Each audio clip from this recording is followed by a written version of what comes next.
दोस्तों स्वागत है आप सभी का। इस वीडियो में जानेंगे राजस्थान विधानसभा चुनाव का ताज़ा फ्रेश ओपिनियन पोल। राजस्थान का चौंकाने वाला सर्वे सामने आ गया है। राजस्थान की जनता ने बड़ा ही चौंकाने वाला खुलासा कर दिया है। अब की बार राजस्थान में कौन सी पार्टी की बन सकती है सरकार? क्या इस बार राजस्थान में बीजेपी पार्टी अपनी सरकार बना सकती है या फिर कांग्रेस पार्टी फिर से अपनी सरकार बना लेगी राजस्थान के अंदर? राजस्थान विधानसभा चुनाव के ओपिनियन पोल के बारे में दोस्तों, जैसा कि आपको पता है कि राजस्थान विधानसभा चुनाव के लिए तारीख का ऐलान हो चुका है और राजस्थान में 23 नवंबर को चुनाव होने जा रहे हैं, जबकि राजस्थान में चुनाव का परिणाम 5 दिसंबर को सामने आ जाएगा। लेकिन उससे पहले एक चौंकाने वाला सर्वे सामने आया है कि अब की बार राजस्थान में किस पार्टी की सरकार बन सकती है। क्या इस बार राजस्थान में बीजेपी पार्टी अपनी सरकार बना लेगी या फिर से वही कांग्रेस पार्टी अपनी सरकार बना सकती है राजस्थान में?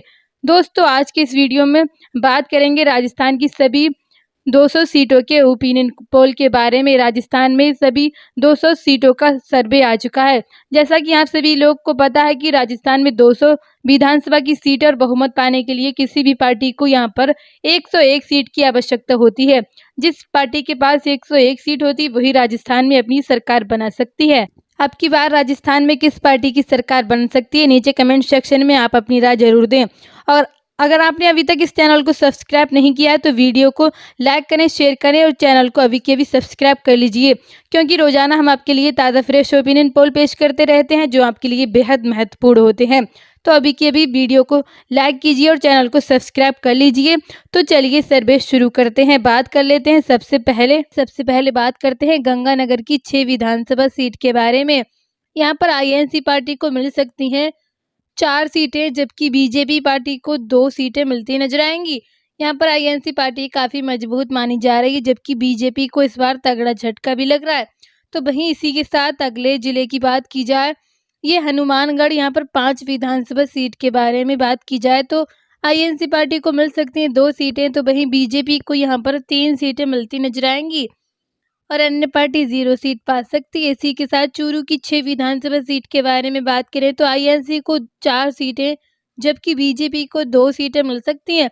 अगला जिला आता है बीकानेर। यहाँ पर 7 विधानसभा की सीट, आईएनसी को 5 सीटें मिल सकती हैं, जबकि बीजेपी को 2 सीटें मिलती नजर आएंगी। इसी के साथ सीकर की 8 विधानसभा सीट के बारे में बात करें तो आईएनसी को 5 सीटें और बीजेपी को 3 सीटें मिल सकती है। यहाँ पर आईएनसी पार्टी काफी मजबूत स्थिति में मानी जा रही है। इसी के साथ नागौर की 10 विधानसभा सीट के बारे में बात करें तो आईएनसी को 5 सीटें मिल सकती हैं, जबकि बीजेपी को 2 सीटें मिल सकती हैं और अन्य पार्टियों को यहाँ पर 3 सीटें मिलती नजर आ रही हैं। जोधपुर की 10 विधानसभा सीट के बारे में बात करें तो आईएनसी को 7 सीटें मिल सकती हैं, जबकि बीजेपी को यहाँ पर 3 सीटें मिल सकती हैं। इस बार जोधपुर में आईएनसी पार्टी को काफी बड़ा फायदा होने जा रहा है, तो वहीं अन्य पार्टी 0 सीट समेट सकती है। जैसलमेर की 2 विधानसभा सीट के बारे में बात करें तो आईएनसी पार्टी को 1 सीट, जबकि बीजेपी को यहाँ पर 1 सीट मिलती नजर आएगी। इन दोनों पार्टियों के बीच काफी बड़ी टक्कर भी देखने को मिल सकती है।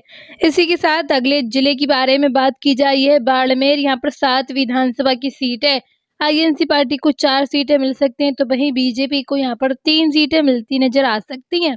बात की जाए जालौर की 5 विधानसभा सीट के बारे में, आईएनसी पार्टी को मिल सकती हैं 2 सीटें, तो बीजेपी पार्टी को यहाँ पर 3 सीटें मिल सकती हैं। बात की जाए अगले जिले की, यह सिरोही। यहाँ पर 3 विधानसभा की सीट है, कांग्रेस पार्टी को 2 सीटें मिल सकती हैं, जबकि बीजेपी को 1 सीट मिल सकती है। अगले जिले के बारे में बात की जाए, यह पाली। यहाँ पर कुल 6 विधानसभा की सीट है, आईएनसी पार्टी को 4 सीटें मिल सकती हैं, जबकि बीजेपी को यहाँ पर 2 सीटें मिल सकती हैं।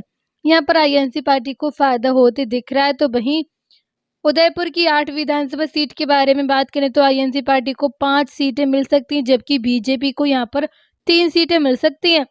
यहाँ पर आईएनसी पार्टी काफी मजबूत स्थिति में दिखाई दे रही है। तो इसी के साथ अगले जिले के बारे में बात की जाए, ये डूंगरपुर। 4 विधानसभा की सीट है, आईएनसी पार्टी को 2 सीटें मिल सकती हैं, जबकि बीजेपी को यहाँ पर 2 सीटें मिल सकती हैं। इन दोनों पार्टियों के बीच काफी बड़ी टक्कर भी देखने को मिल सकती है। अगला जिला आता है बांसवाड़ा। यहाँ पर 5 विधानसभा की सीट, आईएनसी को 2 सीटें, जबकि बीजेपी को यहाँ पर 3 सीटें मिलती नजर आ सकती हैं। बात प्रतापगढ़ की 2 विधानसभा सीट के बारे में, आईएनसी पार्टी को ये दोनों सीटें मिलती नजर आ सकती हैं, जबकि बीजेपी पार्टी और अन्य पार्टी यहाँ पर 0 सीट समेट सकती है। इस बार यहाँ पर बीजेपी का सूफरा साफ है, तो वहीं आईएनसी पार्टी को काफ़ी बड़ा फायदा हो सकता है। तो हमने अभी तक बात कर ली है राजस्थान की सभी सीटों में से। यहाँ पर 94 सीटों के बारे में हमने बात की है। तो यहाँ पर कांग्रेस पार्टी को मिल चुकी हैं 56 सीटें, जबकि बीजेपी पार्टी को अभी तक 35 सीटें मिली हैं। अन्य पार्टी यहाँ पर 3 सीटें हासिल कर चुकी हैं।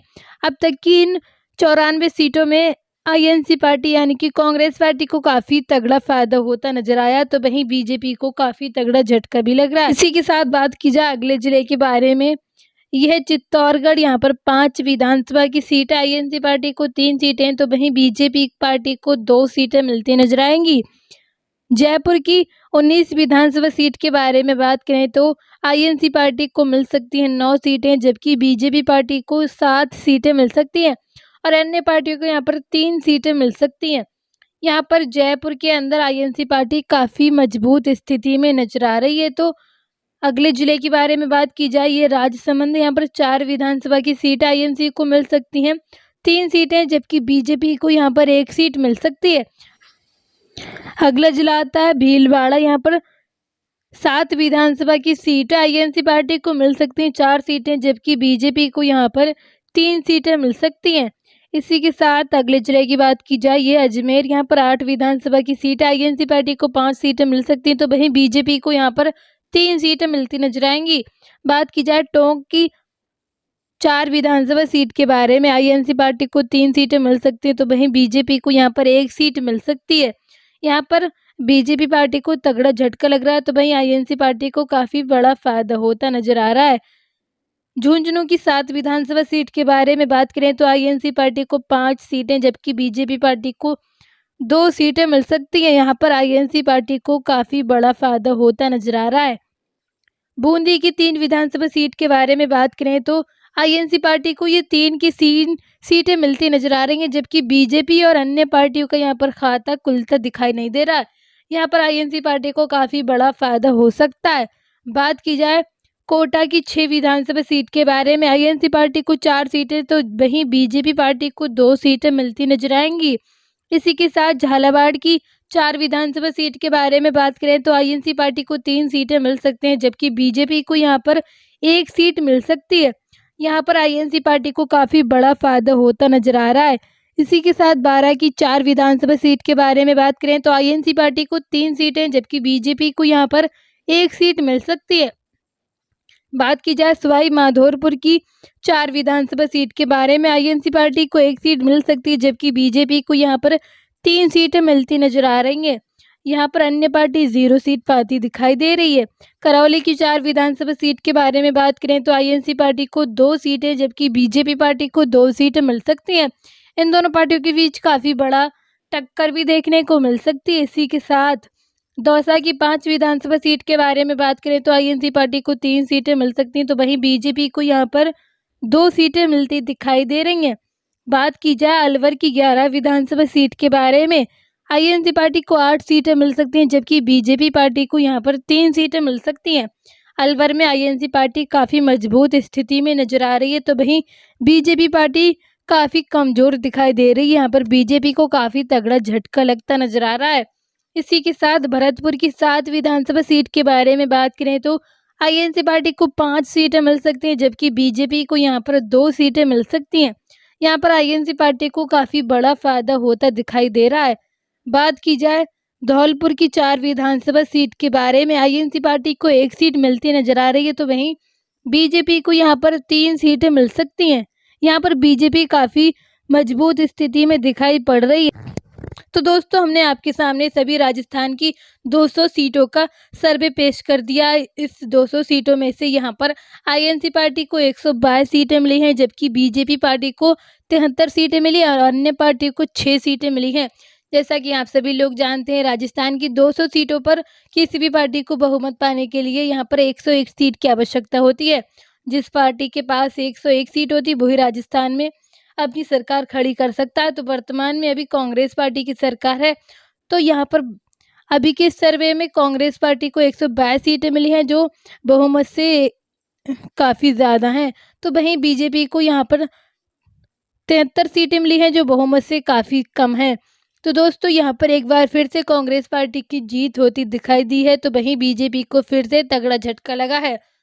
आप लोगों की क्या राय है, कौन सी पार्टी राजस्थान में अपनी सरकार बना सकती है? आप लोग अपनी राय नीचे कमेंट सेक्शन में ज़रूर दें और वीडियो को लाइक करें, शेयर करें। रोज़ाना ताज़ा फ्रेश ओपिनियन पोल जानने के लिए इस चैनल को सब्सक्राइब ज़रूर कर लें। Thank you so much.